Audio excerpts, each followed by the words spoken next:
we're looking at creating a conversation for Africa around the opportunities in this great continent and the things at hand for all of us, whether in the continent of Africa or in the diaspora, and how we can all make a change as we begin to reclaim the lost grounds in different sectors of playing that this continent has for a long time lacked. And we as nationals, whether as citizens who live within the country and citizens that have been able to go and break new frontiers, the key thing is that it is time for us to begin to reflect on how impact and reversal of degradation for our continent is done.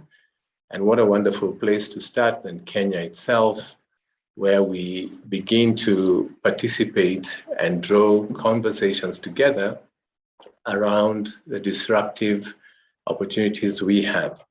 So today, I'd like to take this opportunity and introduce myself, Anthony Wahome, Group CEO of the AG Group, and particularly in this forum, CEO of Endless Africa International. It's a pleasure to have every one of you all. Greetings to you guys abroad and those that are participating from Kenya. Welcome on board. I'd like to take a few minutes and introduce ourselves.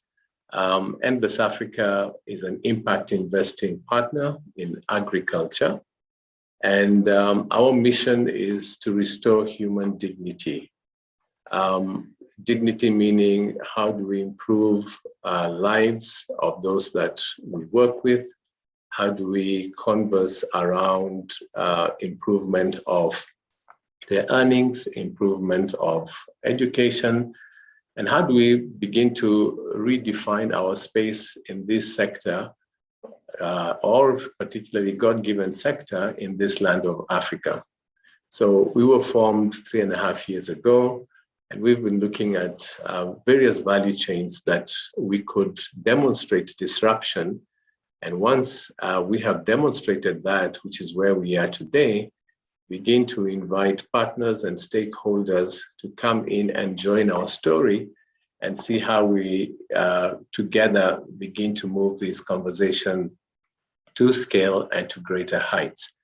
So we look at different value chains, and the key thing in the conversation is how do we disrupt and how do we reorganize how things are done? So we focused on production, and I'd like to later on look at aspects of the value chain where we have demonstrated creative disruption on the production scene. We are shortly looking at processing, and ultimately conversation around scaling, not only in Kenya, but to the many other countries that can join on board. In terms of our experience in the last couple of years, once we're talking about disruption, we began our journey improving this concept 3 years ago when we did our first maiden disruptive activity on the rice value chain. So this was in where we've worked in Kirinyaga County, and the conversation here was how do we increase our yields in the rice production? As you can see on the shared screen, in the first pilot, we did 247 acreage with 183 farmers who were previously doing 18 bags, 90 kilo bags per acre. We came in and began looking at various components of this value chain that were not being addressed, and particularly the yield conversation. How do we bring in a new variety of yield that is aromatic and still as pleasant as the Pishori rice? And how do we increase that from the typical 18 bags that they were looking at? So a couple of things we did. One was the yield conversation around soils investigation, where you begin to look at the quality of soils and match that with the type of fertilizer that is required. traditionally in very many sectors today, there's no detailing around research where people look at the quality of every aspect that they're interacting with. In the case of fertilizer, the farmers have traditionally bought a particular fertilizer, whether it's DAP or any other, and there's no correlation between the fertilizer and the type of soil that is prevalent for each particular farmer. So our research team began looking at the soils, which is where the redemptive process begins. And on the soils, you would then look at what is the current condition of a soil, the aeration of the same, and how do you match that to the kind of fertilizers that are particularly coming in to begin corrective action on the deficiency that exists in the particular farmer's scenario. We began looking at this and cross-matching the soil results to the fertilizer requirements. The second aspect was the seed. We worked with two research organizations to look at the particular seed that would increase yield, which we did get with a partner here locally, and also with the National Irrigation Board Research Division, and selected seeds that were going to be very key in this disruptive journey. The other aspect was contracting. How do you make these farmers more authentic in how they begin to be looked at? How do you bring in a determined demand? How do you guarantee that what they grow will find market? And this has been part of the missing link with the particular farmers in various sectors, in the sense that they wake up and grow what they have in mind or what they have traditionally been used to growing. But once you begin to bring in a scientific disruption, direction, and learning to these farmers, it's amazing the kind of receptive abilities that are there, and a yearning to be able to learn more and to begin to demonstrate another way of looking at the same agricultural processes. I'm glad to report to you that in the first year of harvest, we did move the farmers from 18 bags an acre to 32 bags an acre, with a total harvest of 360 kilos in the first harvest. In the second pilot, we took another group with 140 acres. These are farmers who've been there for the last 20 years. We had 95 farmers, and these people had now moved to an average of 24 in their previous undertakings, and we were able to do an average of 44, with some farms scoring as high as 66 bags per acre and 554,000 kilos. If you look at those statistics, we did half the number of participants and half the acreage, and still rallied harvests almost as much as the previous demonstrated first pilot. In overall impact, we were averaging 88% increase in productivity. Now, these are key figures because when you look at what this means for a country to increase productivity by 88%, you're then talking about a total disruption, because the land acreage has not increased. The number of farmers is still the same, but they're being able to produce a lot more from their land. And this is what the disruption is all about. Not only talking about the increase in number of kilos and or tons that are produced, but this heavily impacts on the aspects of price, because these farmers are producing double the amount of rice and oil produce whilst maintaining the same cost. And this is where the disruptive aspect on cost and productivity and welfare begins to kick in. And this has been our story in the rice value chain that we demonstrated. So beginning last year, we then progressed to start looking at a related value chain, which is what we are concentrating on now. And this is the value chain around maize, fodder, silage, and livestock. You will bear in mind as we continue with this conversation that we've only selected a few value chains that we can participate in as Endless Africa. The bigger picture will be to work together with partners like you and to begin to demonstrate that there is no value chain that cannot be disrupted, and begin to reorganize our conversation that we are a blessed continent. And in this continent, as an agricultural frontier, we are blessed with land and resources like no other continent. But the paradox is that we are the least producing. The paradox is that we are the least developing.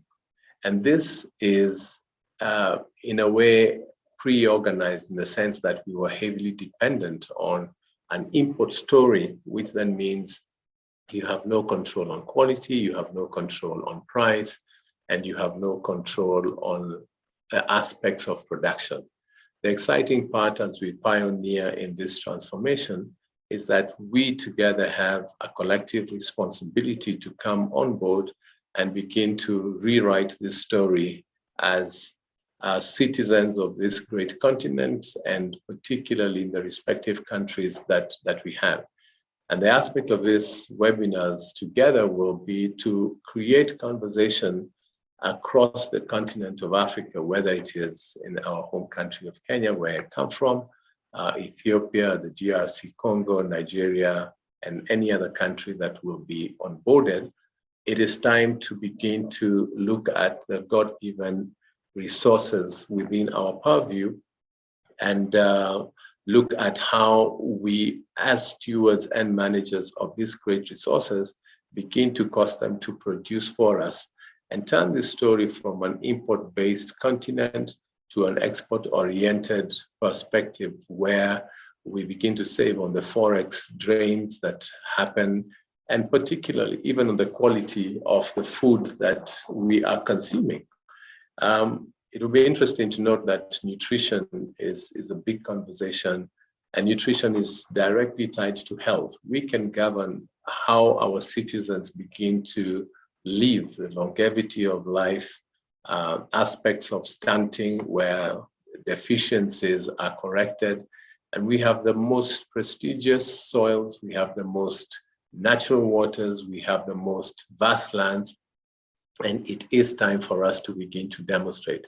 So for us at Endless Africa, the conversation has begun, and not only begun in terms of conversing, but the conversation is now being demonstrated on ground. And it's exciting to work with these farmers, it's exciting to work with these cooperatives and begin to transform the whole narrative in this continent, because it is time for Africa. So we began looking at livestock as we have continued oversight on the rice conversation. And I'd like to just run you through our initiatives in livestock and demonstrate the same kind of disruption that we are seeing on the livestock side. But before I get there, as you may see on the shared screen, let me just take a few minutes and just run you through the Africa conversation. One is to note that Africa is food insecure. This means that we are net importers on food. If I look at rice in the country of Kenya, we consume an average of 750,000 tons with a 45 to 50 million population. It will amaze you that only 100,000 of this, 100,000 tons of this demand is actually produced in Kenya, mainly 80% in the Mwea region and 20% in the western Ahero Kisumu area. Which then means that we had a net importer of 650,000 tons just on rice alone. This translates to $650 million on one particular product, and that is rice. Maize is another story. Despite the land that we have, at 10.5 million tons consumption, and barely doing 20% production. And this is a conversation across. I've been privileged to travel to many countries, the DRC, for example, the story is even a lot worse because everything is imported. They basically drink powdered milk, spend almost $1 billion importing powdered milk, and our inactivity and lack of redefining what we have in terms of turning the story around has caused our continent to bleed by having reverses in forex, which is a scarce resource, being a net importer, which means that we have no control of our exchange rates. We are at the mercy of the suppliers when the spikes are there. A typical conversation today is fertilizer. China has big issues in the logistics as a function of COVID, and the price of fertilizers in the last 3 weeks has shot up by almost 20%. Now, what that means is that the farmers will not have an opportunity to pass this increase to the buyers of the product, and somebody has to bear the differential that is there. So we find ourselves kind of trapped because of the food insecurity. And these are the aspects that we're saying in this conversation. It's time for us to begin to become aware of the things at hand and the opportunities that we have to be able to disrupt. And a commitment to this continent and say that I will play my part in terms of my contribution in making sure that in my days, I've been able to reverse the story in my area around the various disruptive things that we can do independently. 60% of the world is uncultivated, and a majority of this arable land is in Africa. So that needs to begin to tweak something around us. What does this mean, and why would we have the privilege to be in this kind of place, opportunity, and continent at this time? There must be something that is being spoken. Also to note that agriculture employs 65%. Joe, if you just go back to the previous slide, 65% of Africa's population is actually employed by agriculture, which then means that if we're going to change the employment conversation, then agriculture is one place that this conversation needs to really pick up. We are very low in terms of mechanization, which may contribute to our lack of effective engagement in this part. But the statistics are glaring before us. And just to note that 32% of the gross domestic product averagely in this continent is contributed by agriculture. What this tells us is that this is a very key area for us to look at, because it has correlated benefits that can be opened up if we do move it to the next phase. Africa's population is estimated at 1.2 billion, and this is estimated to go up to 2 billion in 2050. And we cannot move to this kind of population without changing the story on food. Our vision and the opportunity for Africa is to be a net exporter. This is where organic food needs to come from. This is where our soils, for example, in Uganda, they hardly use the kind of fertilizers and the amount of fertilizers that we have, because their land is very fertile. They have dedicated, consistent rain. So when we begin to look at climate smart conservation aspects, how do we bring in new thinking around water conservation, and how do we use this natural given resources to optimize them and to begin to create disruptive production? Climate change is an area that is known worldwide. Everybody's talking about climate change and climate interventions, and there's no better place for us to be able to do this than in this continent. So with all these things glaring at us, it is clear that the conversation has to be around this one of these value chains, which is agriculture. And that is why we're taking the opportunity to come in and say, there are various things that we can do together and begin to demonstrate how these are done, even as we carry on together. So before we move from this slide, I was talking about our next disruption, where we currently are, and this is in regards to livestock and growing of fodder.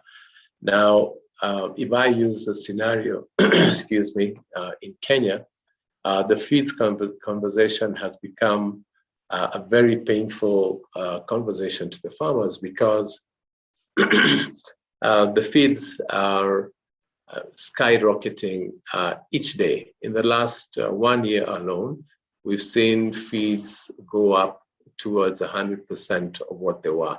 We're a net importer of soya, for example.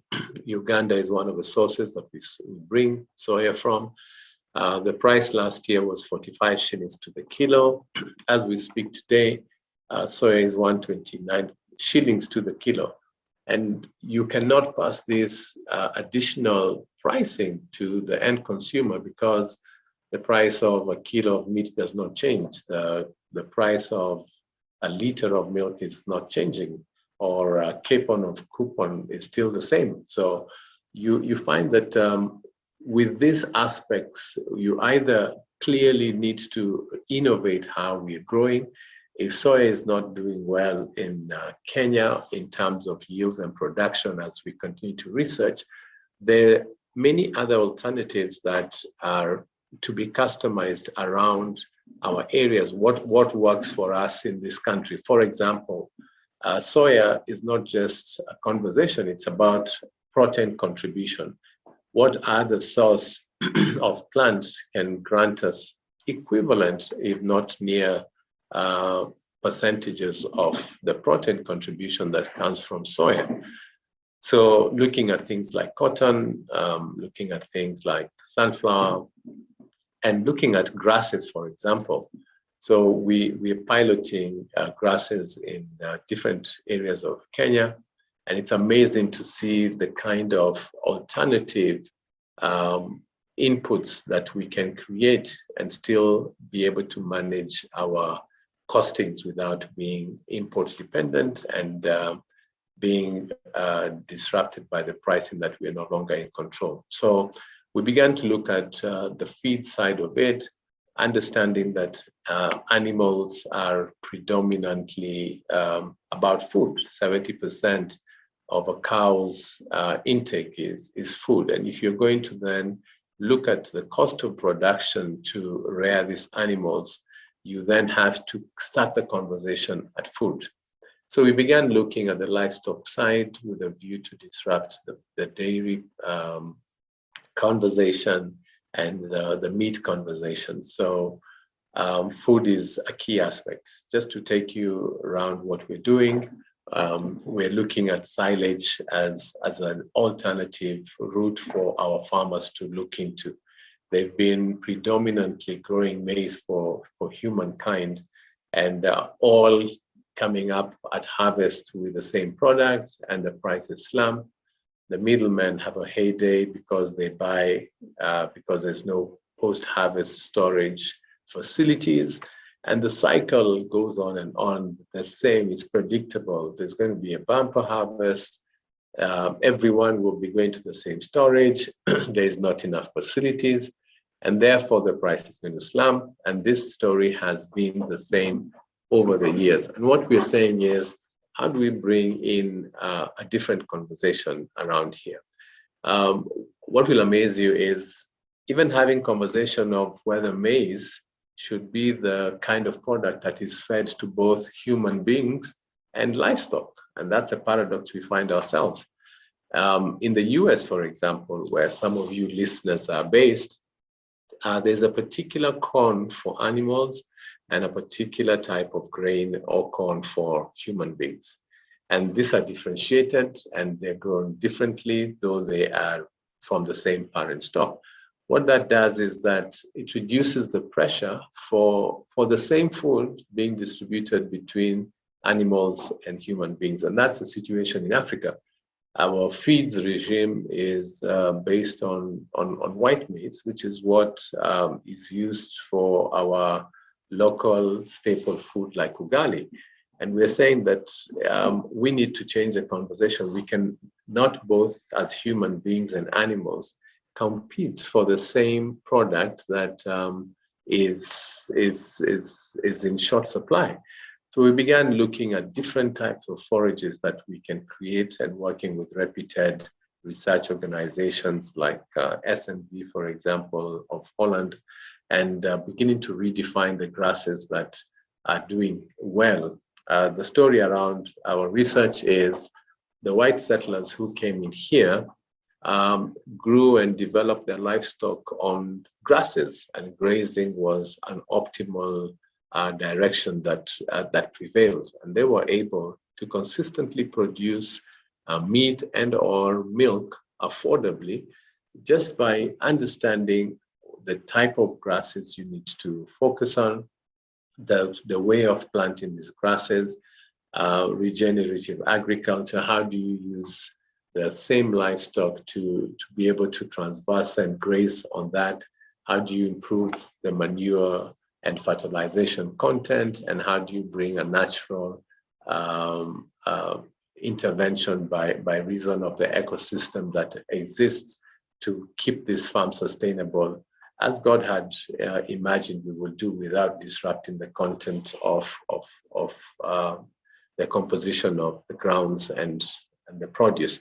So we're excited to see increased yields in the forage conversation, and we are moving towards producing milk at very affordable rates, which is where the disruption is. And without even overlaying too much capital outlay on the distribution side of it, we're saying at farm gate, we will be almost 30 or 40% more efficient in terms of pricing than any other farmers, because we are taking time to relook at the base products that we should be looking at. What grows best in Narok, what grows best in Nyandarua, what grows best in Kisumu, and using the localized inputs as part of the disruptive aspect of the conversation and how change should come. When you now come to livestock itself, you will find that our cows on the milk side, traditionally, just like the rice, produce 5 liters to a cow per day. In the developed countries, the average is 40 to 50 liters.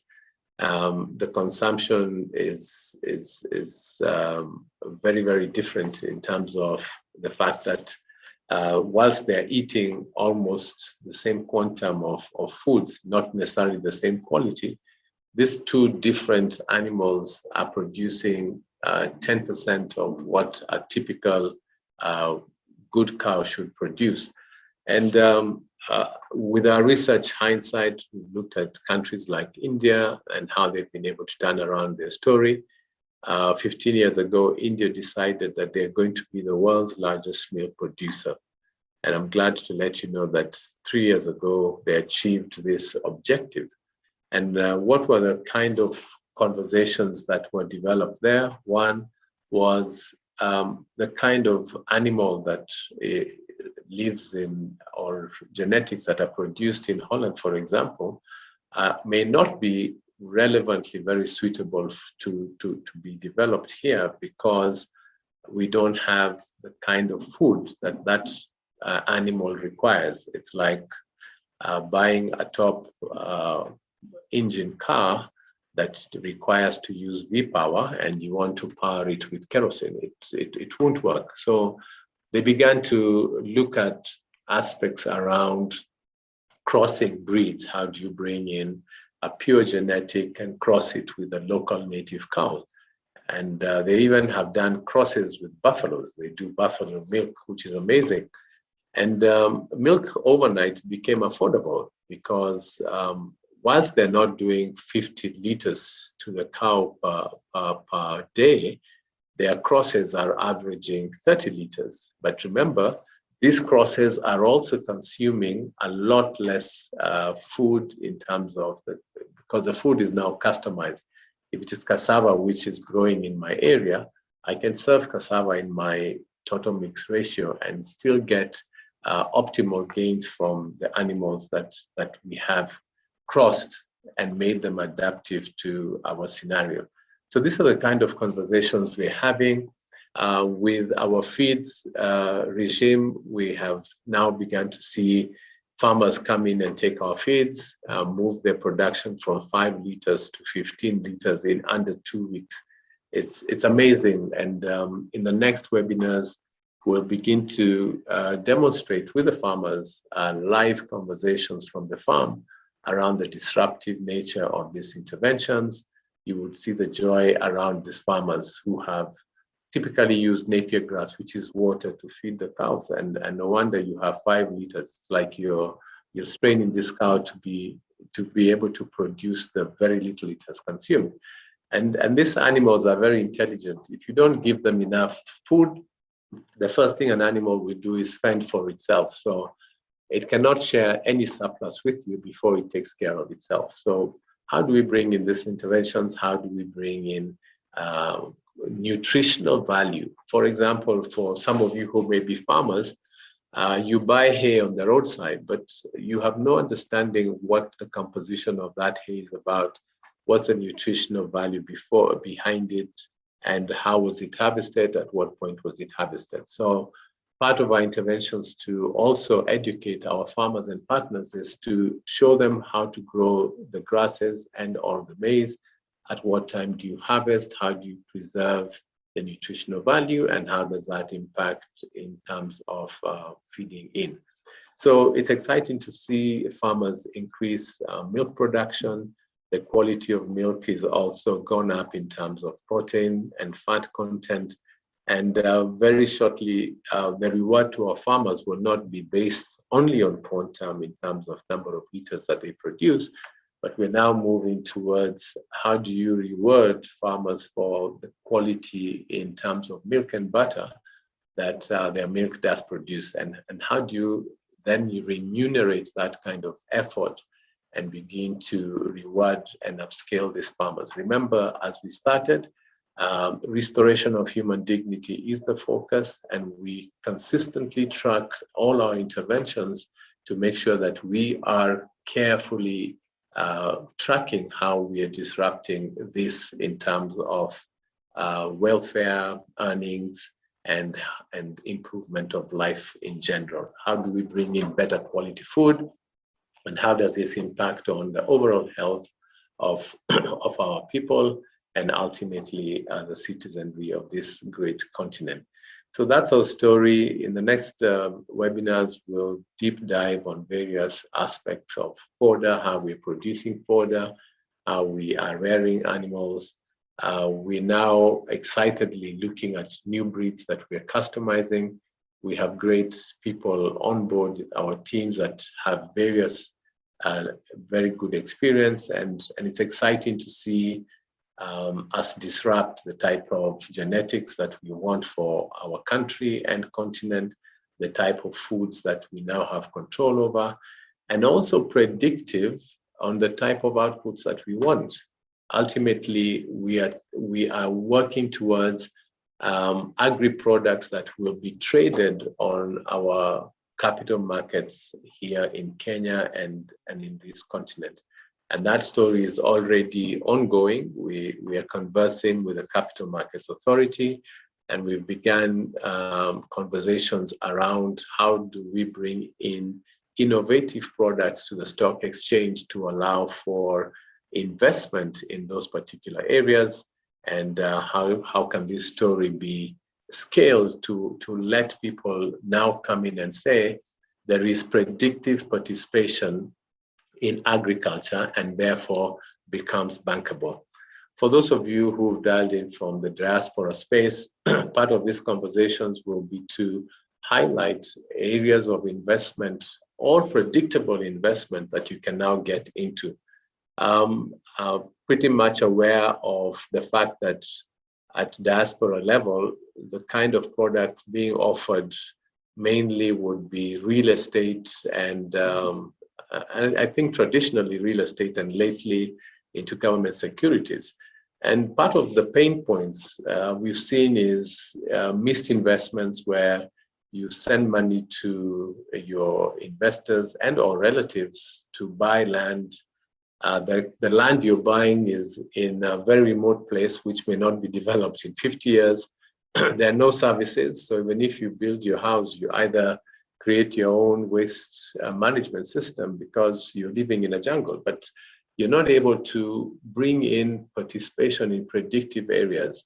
And that's what we're here to talk about. One is to highlight the opportunities that are in Africa, create and demonstrate the excitement in the disruption that is there, and come together and say, these are the areas we can work together to disrupt and to scale. We are very cognizant that as an organization that is pioneering a change in this story, we cannot do this alone. We cannot come in and disrupt Africa alone, but we can demonstrate how it can be done. And then in the second level, create platforms where we can jointly come together and participate. So whether participate actively by coming over to own some of the farms that we'll be replicating, or whether participating remotely by getting structured investment opportunities. For example, which I'll talk about before I close, how can you participate in the animal conversations? We'll be launching products around the beef farming. So you can own your cattle directly, which means that if you come in and invest in a herd of 20, you will be able to know your animals. You will own your animal. These animals are tagged with technology and tagging. You know, this is the cow.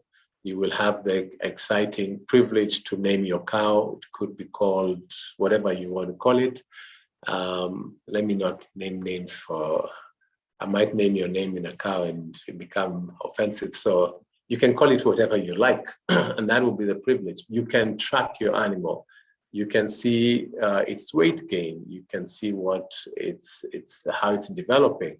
You can insure your animal, which means there's security around your investment.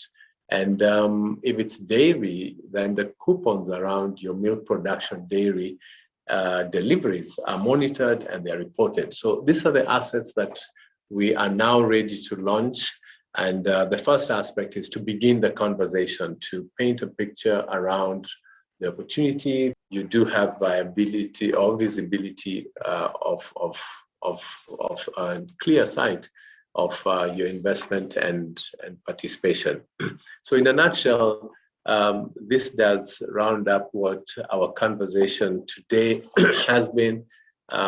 Create for you a clear view of the things that are happening in this part of the world, and tell you that there is, and it is time for us to begin to participate, to take a hold of our own destiny and begin to turn this story around. Exciting times indeed. And as Endless Africa, we're determined to lead this conversation, to begin to point out to our citizenry that there is a reliable partner on ground that is demonstrating how to converse and translate this story. And these forums will be question and answer forums where every, I think right now it will be once a month, but this can increase. The webinars will be posted online for us to be able to make reference on. But we can bring in our questions to this platform and begin to say, how do we increase knowledge in particular areas? There's going to be best practice where you suggest to us to also look at different trends in your areas that can be adapted.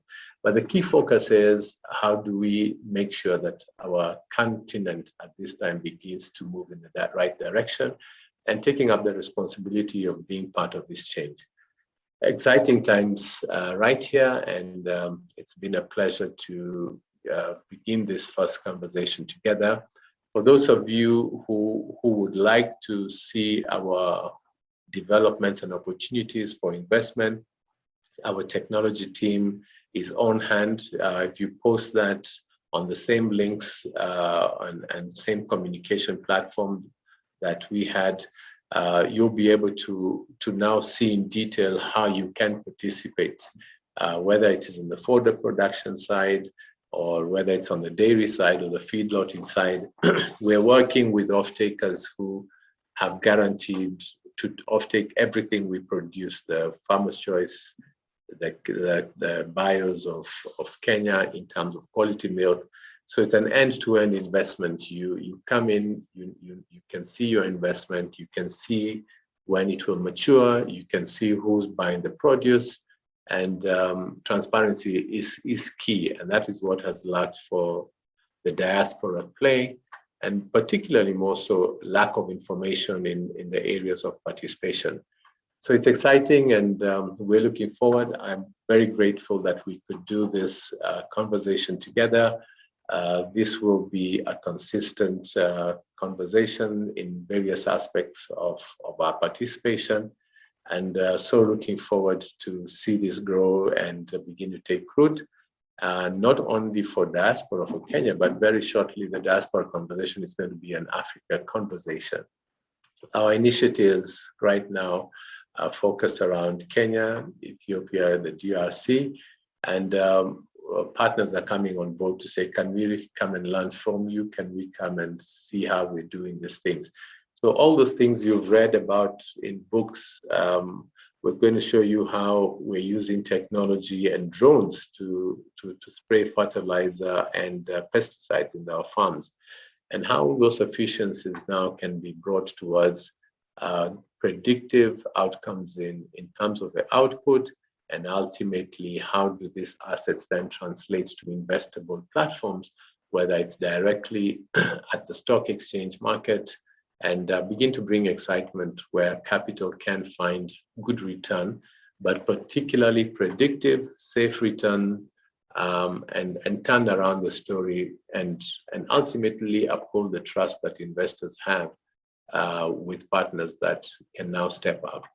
So I'm going to open this last few minutes to any questions that we may have. But as that happens, I'm particularly grateful that we could begin these conversations with those of you who are on board and looking to see this develop and let's see Africa transform. So I'll open it up for any person who may have any questions. But if there are no questions, then the links are available. Express your feedback on the input for today, and we keep building this ecosystem of partners that are re-looking at opportunities in Africa, and let's be part of rewriting this story together as we change the narrative and begin to take destiny into our hands. I'm particularly grateful. Thank you very much for logging in, and look forward. This will be streaming on our Facebook pages. So if you'd like to go back to re-listen, if you'd like your friends who are not part of it to begin to be part of that, the particular webinars will now officially be available for us to begin to reflect. Very best, and absolutely grateful.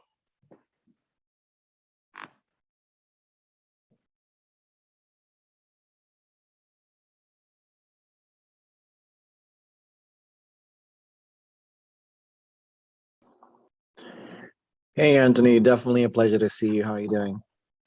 Fine, Ambrose. How are you keeping? It's keeping good, keeping good. Obviously, excited about this opportunity and glad to hear what you're doing back home. And I know we had a little bit of this conversation. So from listening to what you were talking about, I was writing some notes here.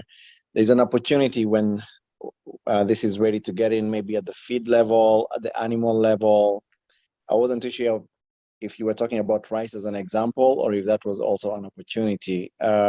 So there's agriculture, and there's produce, and there's animals, and there's feed.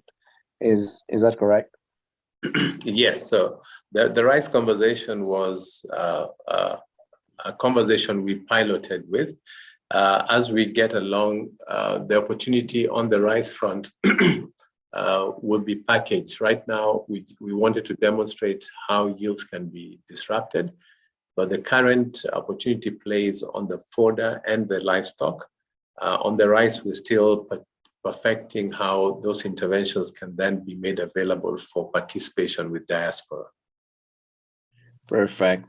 So, I know I'm jumping ahead of myself here because we will still have a few more forums, but for those of us in the diaspora, of course, who will probably not be on the ground, in preparation for, and I know you'll guide us along what investments look like, and maybe this is not the time to ask the question, but as we prepare, what would you say is the entry level for the investment in terms of capital? From like a decent minimum to an average, or and if this is not the time to answer that question, we can hold off till we have a few more sessions. All right, we have looked at that. Entry level is $10,000. Our first offering is on the cattle side, both beef and the dairy, and $10,000 would averagely get you a herd of 10 to 12 animals to start with.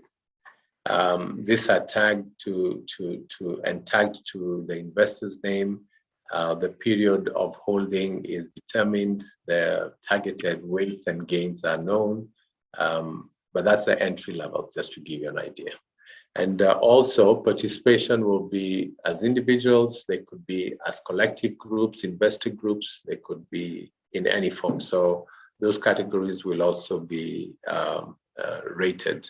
But the offerings are already live. Once we have interest registered, then that information will be shared, and the different compositions are clearly stipulated. Okay.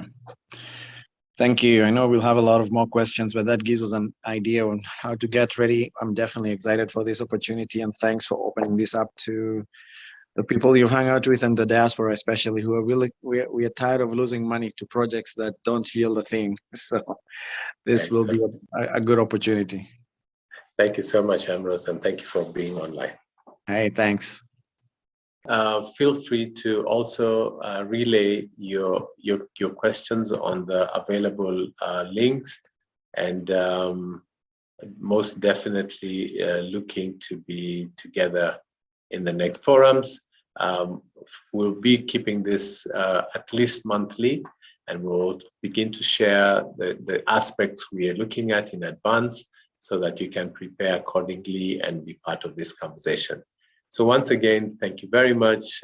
Looking forward to our next conversation, and the very best in the next days. Bye-bye.